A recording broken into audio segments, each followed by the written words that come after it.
Okay, so tonight we're going to study together one of the most unusual eulogies ever given. Actually, it's hard to even call it a eulogy because in the speech that we're going to learn together, the speaker actually never even mentions the name of the deceased. It's kind of like a non-eulogy. And I'm talking about the speech that Rav Kook gave at a memorial service in the year 1904 following the death of Theodor Herzl. Okay, that's what we're going to learn tonight. We're going to study Rav Kook's non-eulogy of Herzl. Okay, so first a little bit of background. Rav Kook had just recently moved to Israel from Europe in 1904. He was not quite 40 years old, and he had just recently been installed as the chief rabbi of the city of Jaffa. So Rav Kook at this point was the new guy in town, just starting an important job, but a new job. And then just after he arrived in the Holy Land, out of nowhere, Theodor Herzl, the father of modern political Zionism, died on the 20th of Tammuz, 5664. Okay, Herzl was just 44 years old. And as we all know, in his short life, Herzl made a big mark. Herzl was a visionary and a dreamer, and in many ways, he set the Jewish people on a path that we're still working our way through today. Just 7 years before his death, in the year 1897, Herzl convened the first Zionist Congress in Basel, Switzerland, and that conference was held less than 2 years after Herzl had published his pamphlet, Der Judenstaat, right, the State of the Jews.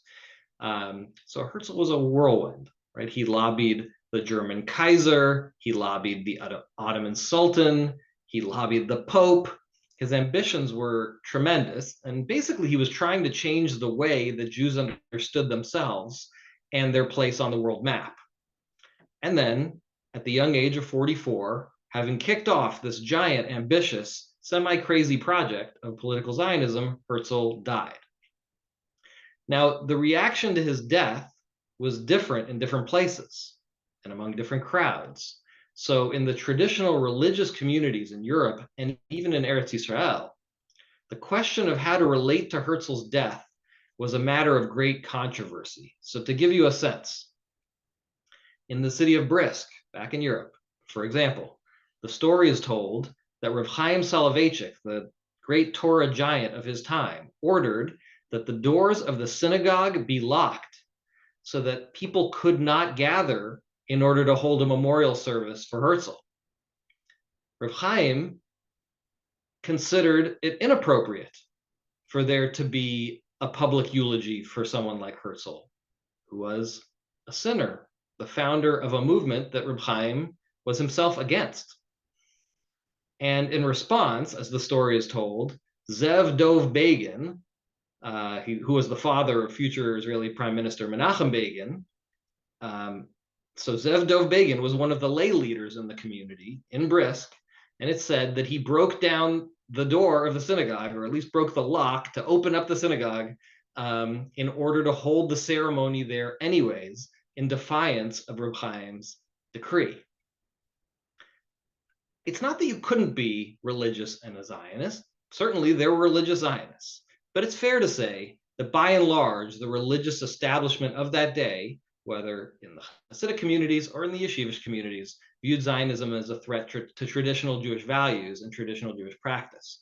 And they saw, at least some, saw Herzl as an irreligious man, an apikores, an apostate, taking upon himself improperly the mantle of Jewish leadership.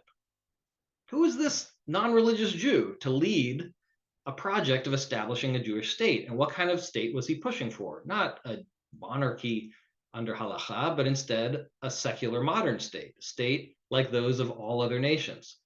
Okay, so some did not consider that to be a move forward. Okay, and the rabbinic leadership had reason to be concerned. They saw that many members of the young generation often threw off the yoke of Torah as they took on this new Zionist project with revolutionary zeal.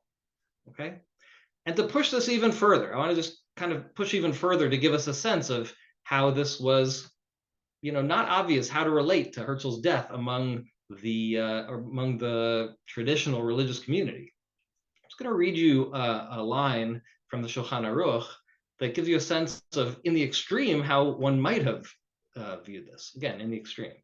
Okay, so there we read, Kol haporshim midarchei tzibur, those who separate themselves from the ways of the community, v'hem hanashim sheparku ol hamitzvot me'al tzavaram, those are the people who cast off the yoke of mitzvot from their neck and do not participate with Klal Yisrael in observing the festivals or attending the Beit Knesset or the Beit Midrash, but are free men for themselves as the other nations, and those who are apostates and informers. The law is that for these one does not mourn. It says, Kol elu ein onanim ve'ein mitablim alehem. Right? We don't mourn for them. Ella achehem v'shar krovehem loshim levanim.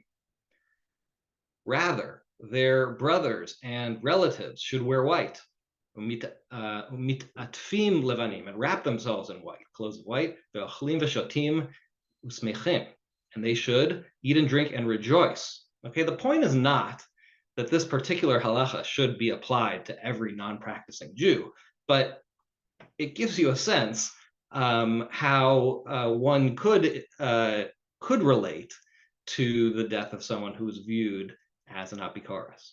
Okay, so I guess it's just to say that some in the traditional camp thought that Herzl's death should not be commemorated, and would have, really looked askance at those who chose to do so. Okay, this is back in 1904, a different time than today. Okay, so with all that context, you kind of have to have that background to understand that Rav Kook, new to his job as the chief rabbi in the city of Yafo, found himself in a difficult situation, having to make a call about what to do. And in some ways, it was a no-win proposition. Okay, if Rav Kook attended and spoke at a memorial service for Herzl, many rabbis of the old Yishuv, which is the pious traditional community in Eretz Yisrael, whose presence preceded the new waves of Zionist Aliyah. Okay, the old Yishuv, that community, would question his fitness for his position as chief rabbi of Yafo. They would declare Rav Kook to be a separatist, or worse, an apologist for an apostate, for an apikoros. And keep in mind that Rav Kook had arrived in Europe to take this job less than 2 months before all of this happened. So he's really, really new at the job. Nevertheless, Rav Kook, whose views on Zionism were certainly complex, okay, he felt that it was important for him to speak at the memorial event for Herzl. So in the end, Rav Kook not only attended the memorial service, and not only did he speak, but he gave a truly extraordinary speech. And that's the speech that I want to focus on tonight, because its context tells us a lot about the debates surrounding Zionism in religious circles of that day. And I think we'll find that it also has resonance for the debates, some debates that continue in our times as well, at least in some circles, about how to square traditional Jewish commitments with the modern secular state that is Medinat Yisrael. Okay, the most striking thing about Rav Kook's eulogy, or non-eulogy, or anti-eulogy, or whatever you want to call it, okay, the most striking thing is that it never mentions Herzl by name. Instead, Rav Kook, in his own unique style, took the opportunity of Herzl's death to give a speech that gives some tough love, you could say, to both the old Yishuv and the new Yishuv. Basically, Rav Kook took the opportunity to give Musar to both the anti-Zionist religious traditionalists and also to the anti-religious Zionist revolutionaries. Okay, so this is, let's look at the speech itself. So Rav Kook begins by quoting a mysterious line from the book of Zechariah. Zechariah is a book full of esoteric, hard to understand prophecies and visions. And there we read in the 12th chapter, it says, Bayom hahu yigdal hamisped b'Yerushalayim kemisped hadad rimon bevik'at migdon, which translates as, in that day, the wailing in Jerusalem shall be as great as the wailing at Hadad Rimon in the plain of Megiddo. So what exactly is the prophet Zechariah referring to? The eulogies in Jerusalem will be as great as the eulogy of Hadad Rimon in the plain of Megiddo. Very unclear. If you look at the Targum Yonatan, the Aramaic translation / commentary, it reads as follows. It says, Be'idna hahi yisgei mispeda b'Yerushalayim. At that time, there will be a eulogy in Yerushalayim, kemispeda de Achav bar Omri, like the eulogy for King Achav, the son of Omri, Diktal Yate Hadad Rimon bar Tavrimon, who was killed by Hadad Rimon, Uchemispar Yoshia bar Amon, Diktal Yate Paro Chagira b'Vik'at Migdor. Okay.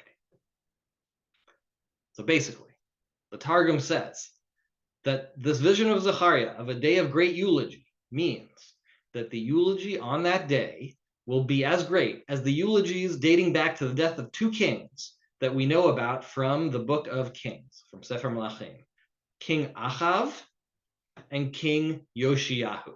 Okay, that's what the Targum says that this line refers to. Two eulogies, one for King Achav and one for King Yoshiyahu. Okay, now this is a very unusual interpretation from the Targum, because keep in mind, these two kings could not have been more different. King Achav was one of the worst kings in the history of Israel. Achav is the king that marries a foreign woman, Queen Jezebel. Achav is the king who's constantly in conflict with Eliyahu Hanavi. He's a terrible king. Okay? But that said, Achav was a very successful king. He reigned for 22 prosperous years. In foreign policy, Achav seems to have been extremely successful. In fact, he expanded the borders of the kingdom of Israel. Achav is actually mentioned in foreign sources, in Assyrian chronicles. Whatever his spiritual shortcomings, it seems that Achav was a fairly strong king of Israel. Okay? On the other hand, King Yoshiyahu, Josiah, okay, King Yoshiyahu, in contrast, is described by Tanakh as one of the best kings. As the southern kingdom of Yehudah, he cleans up the Beit HaMikdash, he cleansed it of idolatry, and then he goes even further and he leads a religious reform all the way across his kingdom. Okay, in the book of Kings, he's one of the best. He's like a Hall of Fame quality king. But that said, in terms of foreign policy, King Yoshiyahu was not particularly successful. In fact, Yoshiyahu dies in the end on the battlefield. He goes out against Paro Necho, Pharaoh, and the book of Divrei Hayamim seems to imply that Yoshiyahu's decision to go out and battle against Egypt was ill-conceived, that he died on a battlefield that he probably shouldn't have even been on in the first place. So, great king spiritually, maybe not the best king materially or strategically. Okay, Rav Kook, with citing this, kind of drawing on his knowledge of the book of Zechariah and the Targum that relates to it, Rav Kook starts his speech by citing this pasuk from the book of Zechariah and by noting how the Targum connects it to the deaths of these two very different kings. One spiritually corrupt, but materially successful, and the other spiritually righteous, but not terribly pragmatic, let's say. Okay, so Rav Kook starts by quoting that speech and the Targum, and then he broadens the frame. And Rav Kook says that the contrast between these two kings was characteristic, more broadly, of the two kingdoms of Israel that existed side by side for hundreds of years. Because remember, there were two Jewish kingdoms through most of the period of Beit Rishon, the southern kingdom of Yehudah and the northern kingdom of Israel. So Rav Kook says that each of those kingdoms had certain strengths and certain weaknesses. He says that the northern kingdom of Israel, led primarily by the Joseph tribes of Ephraim and Menashe, right? There are 10 tribes in the north, but really the dominant, largest ones are Ephraim and Menashe. He says that the kingdom of Israel, from the children of Joseph, were the more materially successful kingdom. Rav Kook says that they were more integrated into the world around them. They traded with nearby kingdoms. They had diplomatic relations. Okay? Unfortunately, while the kingdom of Israel was materially prosperous relative to the southern kingdom, it was spiritually corrupt. And that dates back to its founding, to its founder, let's say, Yerovam ben Nevat. Okay, so of course, over time, things got even worse in the north. But that's kind of the broad characterization of the northern kingdom of Israel that Rav Kook lays out. It was a spiritually inferior kingdom, but a materially superior kingdom to the southern kingdom of Yehuda, right? Because the southern kingdom of Yehuda was, for the most part, more faithful to Hashem and had more pious kings. Not that all of them were pious, but a much higher percentage of them. The southern kingdom of Yehuda is where the Beit HaMikdash was located, but the kingdom of Yehuda was traditionally weak and insular. It was the more subservient of the two kingdoms, spiritually the stronger, but weak to the point of instability. Okay, so once he lays that out, that's how Rav Kook starts out, laying out this kind of dichotomy. Then he takes the next great leap of his speech. He says that in the early days of the United Kingdom, right, because those two kingdoms started out as one under David HaMelech, under King David, and under his son Shlomo. So under the United Kingdom, these two elements of success, the material and the spiritual, were combined under David and Shlomo. And he says that's how things are meant to be, because a strong kingdom should be a place where there is space and peace within to live out our spiritual lives. In a strong, safe kingdom, we are safe to live out our spiritual lives. But then the kingdom split. And from then on, Rav Kook says, there was this kind of schism. The northern kingdom, the kingdom of the Joseph tribes, followed in the path of the material. Rav Kook also says in the path of the universalistic success. That's how he puts it. Okay, in that sense, the kingdom led by the Joseph tribes were following their great ancestor because, of course, Yosef was the one who became viceroy of Egypt. Okay, and the northern kingdom, led by his children tribes, Ephraim and Manasseh, became regionally respected and materially successful. And seen from the perspective of the surrounding nations, the northern kingdom of Israel was the stronger one, the greater one, the more successful of the two kingdoms, the more regionally integrated. Okay, yet the more it succeeded materially, the less connected the northern kingdom became to the God of their forefathers, right, and to traditional Jewish practice. And the kingdom of Israel was successful in one way, but spiritually lacking. Okay, now the southern kingdom of Yehuda, in this telling by Rav Kook, was exactly the opposite, right? It retains the ways of its ancestors. It remains spiritually stronger. It has the Beit HaMikdash within its boundaries, okay, but is physically weak and insular, you could say naive in the ways of international affairs, and ultimately weaker and easily picked upon by its surrounding nations. Okay, so Rav Kook again says that this division is unnatural, but it persisted for many years, and it was self-destructive. These two Jewish kingdoms fought civil wars, one against the other. These two Jewish kingdoms fighting against each other for years. This is crazy, Rav Kook would say. Why do this to ourselves? But the two sides needed to find a way to kind of come back together, and they never did. Okay, the northern kingdom should have repented and returned spiritually. The southern kingdom should have recognized how much it stood to gain from cooperating with the northern kingdom, perhaps bringing them closer rather than fighting against them. And ultimately, both kingdoms were destroyed. Because, says Rav Kook, to be successful, you need both the spiritual and physical aspects of life, like body and soul. You need both if you're actually going to achieve something in this world. Okay, so that's how Rav Kook began his non-eulogy for Herzl. And perhaps by now you're starting to see where Rav Kook is headed with this. Okay, but let's keep going. Rav Kook then makes an even greater leap. He connects the distinction between Achav and Yoshiyahu, between the northern Joseph-led kingdom of Israel and the southern Yehuda-led kingdom of Yehuda, between one kingdom focused on the universal and material goals and the other kingdom focused on spiritual and traditional goals. Okay, he connects all that to the Kabbalistic concept that there are actually two Mashiachs, Mashiach ben David, who we all know of, and Mashiach ben Yosef. Okay, so what's that about? So there's a Kabbalistic idea that there are actually two Mashiachs, that our salvation will come in two phases. In this understanding, the end game of Jewish history has, again, two parts. First, Mashiach ben Yosef will arrive, and he will be a political and military leader. He'll fight off evil kingdoms. He'll have many victories on the battlefield, right, as a great political leader of Israel. But in the end, he will die in battle, and it will be awful, and his body will even be desecrated. Okay, he'll rise to great heights of material success.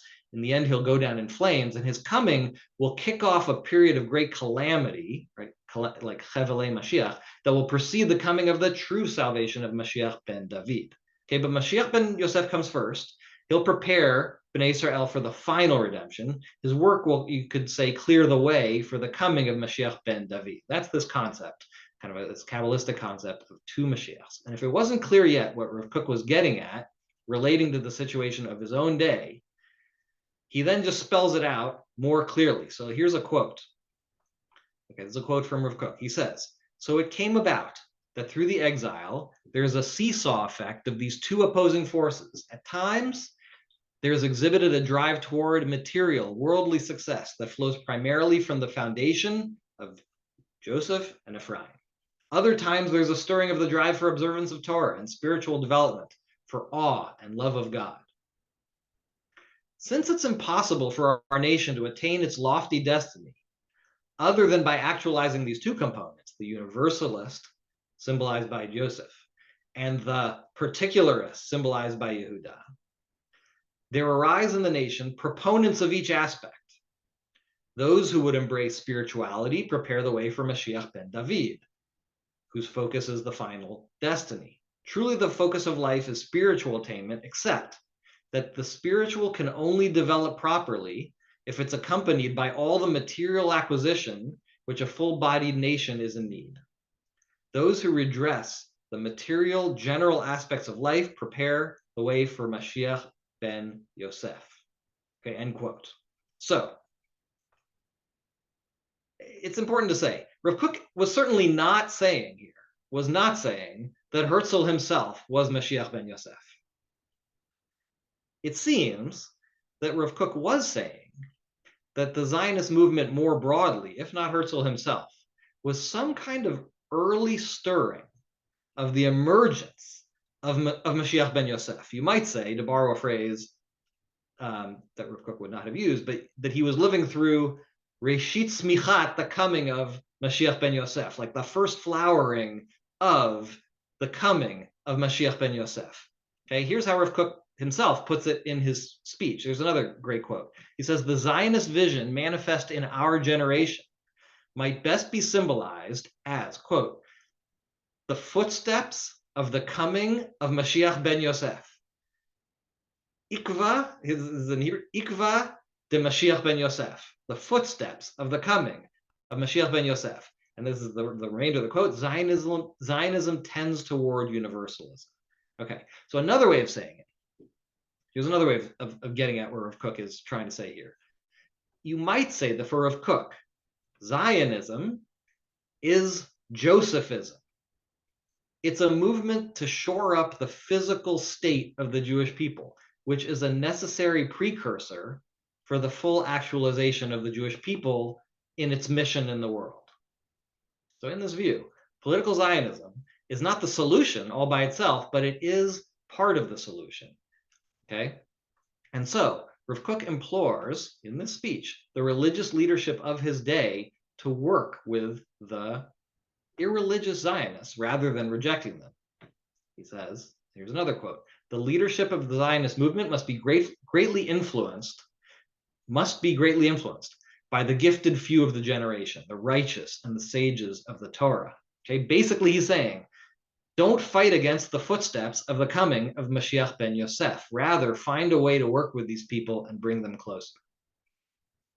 The idea is that those who represent the southern kingdom of Yehuda, who focus on strengthening Jewish tradition, and who pine for the coming of Mashiach ben David, must find a way to work with those who represent the northern kingdom of Israel, who focus on strengthening the physical well-being of the nation, and who labor each day to bring, whether they recognize it or not, the coming of Mashiach ben Yosef.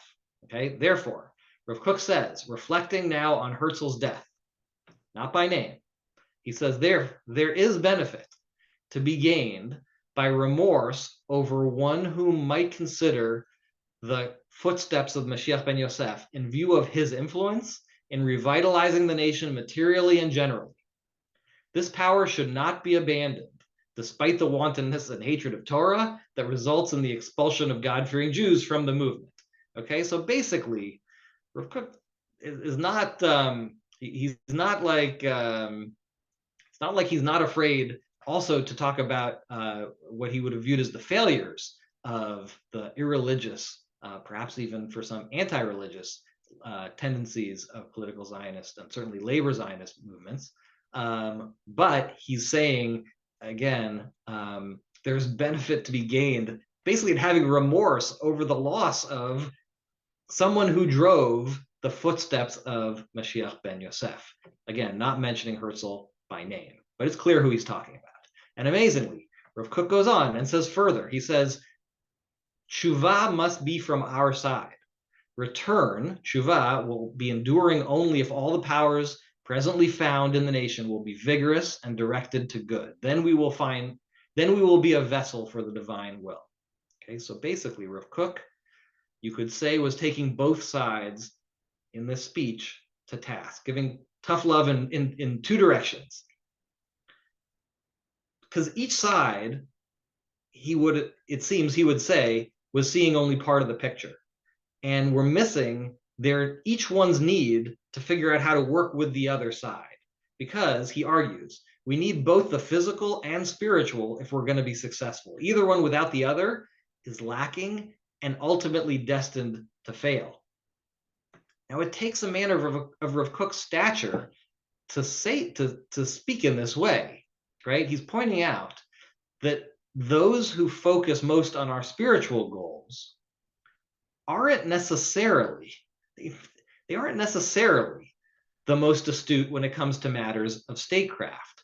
So take, for example, the great king Yoshiyahu, one of the greatest kings of Tanakh, who led a successful religious revival across the king of Yehuda, but dies on a battlefield in circumstances where even the book of Divrei Hayamim wonders what he was doing there. Okay, so he was a good king, a great king, but maybe not a great statesman. And similarly, it's impossible to build a state that achieves it is possible to build a state that is successful materially, an international success, but lacks a spiritual core. That's the story of King Achav, who is a bad king in the eyes of Tanakh, but seems to have been a remarkably successful statesman.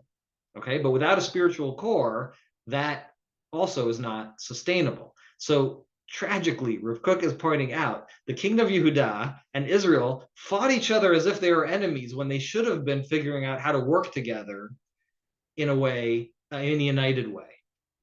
So Rav Kook, newly off the boat from Europe, seeing the revival of Jewish settlement in the Holy Land in the year 1904, cautions both sides, both the religious old Yishuv and the largely secular new Yishuv. He cautions both sides in the speech that they need each other and that their fates are ultimately intertwined. Okay, that is the message of Rav Kook's non-eulogy for Herzl, a speech given in 1904. That's 120 years ago. And yet this message is one that sometimes we struggle to internalize even today. And that is that different parts of the Jewish people bring different things to the table. The Joseph tribes, the Judah tribes, each with different strengths and inevitably with different weaknesses. And it's easy to recognize the other camp's blind spots and faults. It's harder to see the positive attributes of the other side, and certainly harder to see our own blind spots, okay? But Rav Kook had that broader vision. And so, anyways, with that in mind, in this month of Tammuz, in which Herzl died 120 years ago, it's, this non-eulogy Herzl speech is one that is worth taking out and rereading every so often, maybe especially in times like today. Okay, we'll leave off with that.